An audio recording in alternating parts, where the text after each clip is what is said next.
Yo, what's going on, guys? And I'm a couple days late, like 4 days late on this, but because we've kept up with the whole saga, we gotta put a little neat bow on this.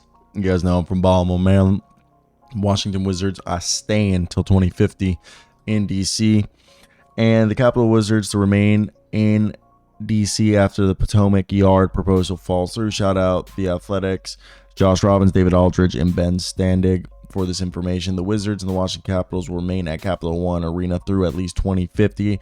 It's expected an agreement between Ted Leonsis and Washington Mayor Muriel Bowser passes the DC Council. Leonsis, the principal owner of the team, signed a letter of intent late Wednesday afternoon, formalizing an agreement between its parent company, Monumental Sports and Entertainment, and the city of Washington, D.C. Now, Ted said we made a ton of mistakes since announcing that they were moving the Potomac Yard, but we managed to manage to outcomes, and the outcome is exactly the right one, end quote, and that this will be the current and future home of the Washington Capitals and Wizards. Now, the biggest thing for me is Ted said he was surprised by the public outcry when the Wizards said they were going to move 4 miles to Potomac Yard. But whatever. The agreement between the Wizards and DC include provisions for Monumental Sports to receive $500 million in cash from the city to renovate Capital One Arena, which opened in 1997, $15 million more to improve the alley that connects the arena to Gallery Place building next door, the addition of 200,000 square feet of space in the arena and the Gallery Place building, safety improvements, including the presence of 17 Washington police officers to patrol the arena for 2 hours before the game time and 2 hours after the game time. Monumental gaining full control of the entertainment sports arena in Southeast Washington, enabling Monumental to enlarge player spaces and make changes to the arena schedule. The Washington Mystiques and Capital City Go-Go will continue to play at that arena, but Monumental will have the ability to move 4 games per regular season and all playoff games to Capital One Arena. New restrictions on noise, loitering, and vending around Capital One Arena. So basically, from what I'm seeing before we continue, is the Wizards were pissed off with the crime happening around the arena. They're pissed off with the legislation or the city ordinances regarding soliciting, loitering, and just, safety and just kind of zoning laws, it seems like. And basically, they wanted to move Potomac so they could not deal with this crap anymore. And DC made concessions to alleviate those problems. Now, the Wizards say they will build a new practice facility for the Wizards. Potential sites include the top floors of Gallery Place. That'd be sick.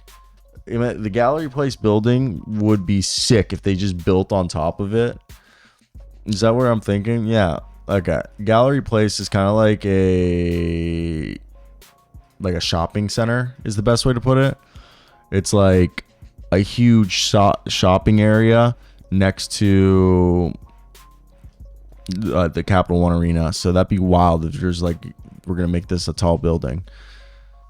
And then the other ones are on the RFK Stadium site and Northwest Washington. So it's pretty cool because this was interesting, as Virginia wanted to do this as they were supposedly going to bring in $12 billion in economic investment. And obviously that didn't work. But the Wizards faced significant blowback from their fans and the media after the initial plan to relocate to Nova, Northern Virginia. In an interview with The Athletic on Wednesday night, Ted Leonsis said he was surprised by the criticism of potentially moving the Capitals and Wizards 3.5 miles from Capital One Arena to Potomac Yard. He said he considers the districts of suburban Maryland and suburban Virginia as one big community. Noted that the Wizards used to play at Capitol Center, which was in Landover, Maryland, before the team moved there. And he discovered that a large share residents of the district, Virginia, Maryland, consider those different areas of different entities. Yeah, I guess so. Yeah, one's Nova, one is PG, like Prince George County, and people don't realize if you're from Prince George, you're a DC kid. If you're from where I'm from, I'm a Baltimore kid. Then you got Nova kids. I'm from that area. So what does this mean for the Commanders? DC's keeping its NBA and NHL teams. However, the local NF team, while increasing Maryland's chances of keeping the Commanders, is the biggest thing. And yeah, that's basically it. I want to hear you guys' thoughts. The Entertainment Sports Arena, by the way, was built in 2018. Holy crap. They just gave them, I mean, how much was this arena?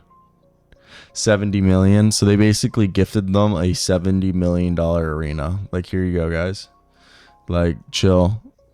I mean, 4,000 people sit here. I guess it works out. It works out. It's kind of funny, though. Kind of funny that they just gave it to them. But I want to hear your guys' thoughts. That's it. I shout out The Athletic for this information. Link for the full article is down below. But yeah, that's it. That's basically my thoughts. If you made it to this part of the video, hit that like and subscribe button. I appreciate every single one of you for, sticking around. And yeah, if there was anything else you guys would have liked, let me know, because I'm curious to hear your opinions. But I thought this was really cool, and I'm happy that my Wizards are staying. But yeah, goodbye everybody. Peace.